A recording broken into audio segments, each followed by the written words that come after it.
जो है कार्बन एक क्या है, अधातु है। कार्बन क्या है, अधातु।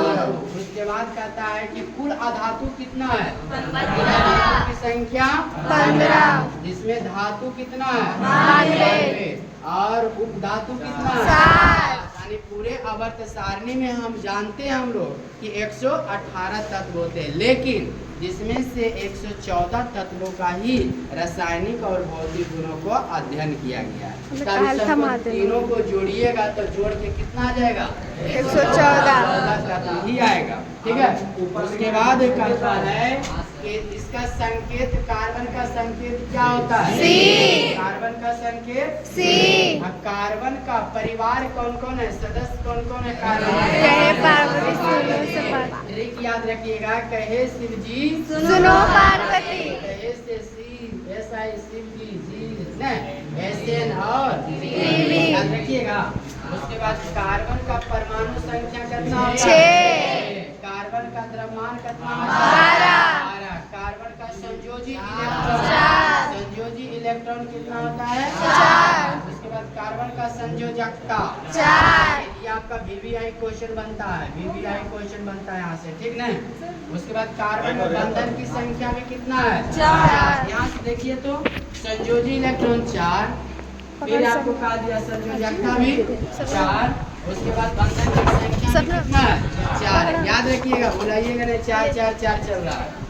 कार्बन में इलेक्ट्रॉन को ग्रहण करता है कि त्याग करता है, कार्बन जो इलेक्ट्रॉन को क्या करता है, जितने अधातु है सब इलेक्ट्रॉन को ग्रहण करेगा और जितने धातु है सब इलेक्ट्रॉन को त्याग करेगा। याद रखिएगा।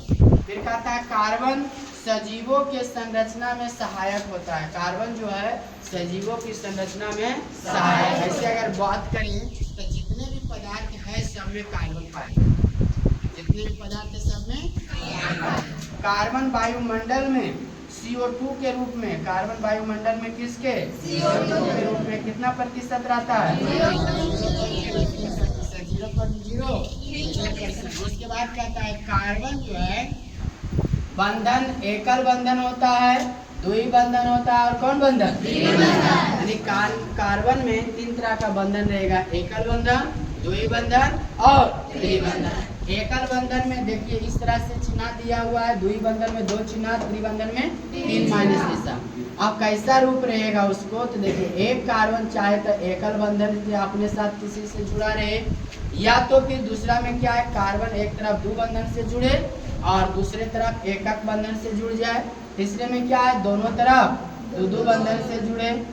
तीसरे इसमें क्या है, चौथे में एक तरफ 3 बंधन और एक तरफ एक बंधन से जुड़े। कार्बन को किस ब्लॉक में रखा गया, कार्बन को किस ब्लॉक में रखा गया, तो कहता है कार्बन जो है किस वर्ग में रखा गया, वर्ग 14 में। और वर्ग बोले तो वर्ग कितना आ जाएगा 4A बोलना है, 4A। वर्ग को 2 में बांटा, एक A में एक B में, तो S और P को A में रखा गया और D और F को B में रखा गया, ठीक है ना। यह कई खनिजों में पाया जाता है, यह क्या है, खनिज पदार्थों में पाया जाता है। इसका इलेक्ट्रॉनिक विन्यास क्या होता है 1s2 2s2 2p4, सॉरी 4 नहीं होगा, यहाँ पे होगा, इनको 6 ना पुराना है तो 2 हो जाएगा, 2 आ 2 4 आ 4 आ 2 6, यहाँ पे 2 ही लिखाना है, ठीक ना। उसके बाद कहता है कि कार्बन जो है मुक्त अवस्था में रहता है, कौन कौन से, हीरा भी है, ग्रेफाइट भी है, क्या है, कोयला के रूप में भी पाया जाता है। याद रखिएगा इतना। चलिए अब बात करते हैं इसका वर्गीकरण, यौगिक क्या बनाएगा, है ना। यौगिक क्या बनाएगा, यौगिक किसी के साथ साझेदारी करेगा, है ना, मिलकर